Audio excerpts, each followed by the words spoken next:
So today's my next topic is visual system. Before entering into the visual system, I'll be teaching you a little bit about the pathways and what all you can see in the visual system. Okay, so first of all, you can see photoreceptor cells, which are rods and cone cells, and then the anastomose with the bipolar cells, and then with the ganglion cells, and then optic nerve is formed. Okay, and optic nerve reaches the geniculocalcarean tract, which we'll be learning in here, and then it reaches the geniculocalcarean tract, then geniculocalcarean, that is the third order neurons. First order neurons are bipolar cells, second order neurons are ganglion cells, third order neurons are geniculocalcarean fibers. Okay, so vision, it is the most important sense, special sense organ, and retina, it forms the inner neural layer and an outer pigment layer, a pigment layer, and then the neural layer. This which I have drawn here is the neural layer. Above this lies a pigment layer. Okay, now rods, bipolar cells, and ganglion cell layers form this, and there is a pit in between, in the center, that pit is called fovea centralis, and there you can see maximum visual acuity or maximum concentration of cones is present there. Inside that fovea there is yellow spot that is called macula lutea.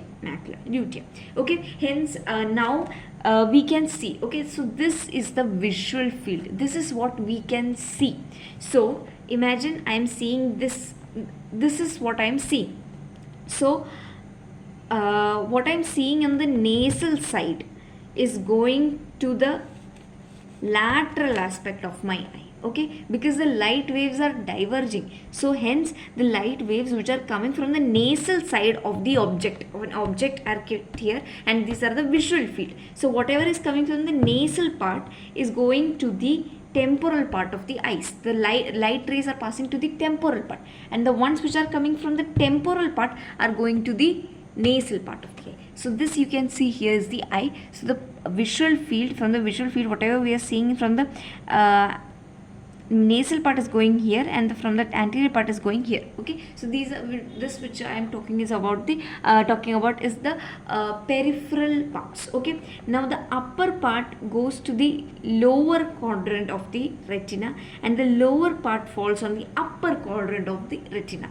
That is, as you can see here, this is retina which I have drawn. So whatever light rays are passing from the visual field is going to fall on the retina. So now I have drawn a cross section of the retina. So now I am going to tell you that, okay, the ones which are the nasal side field of vision is going to fall on the temporal side, and the temporal field of vision is going to fall on the nasal side, but the upper part is going to fall on the lower part of the retina, and the lower part is going to fall on the upper part of the retina. That is, this, if you are dividing it into two half, then the upper field of vision is going to fall on the lower part of the retina, and the lower field of vision is going to fall on the upper part of the retina. So what I am talking right now, till now, whatever I have talked is about peripheral parts of the visual system.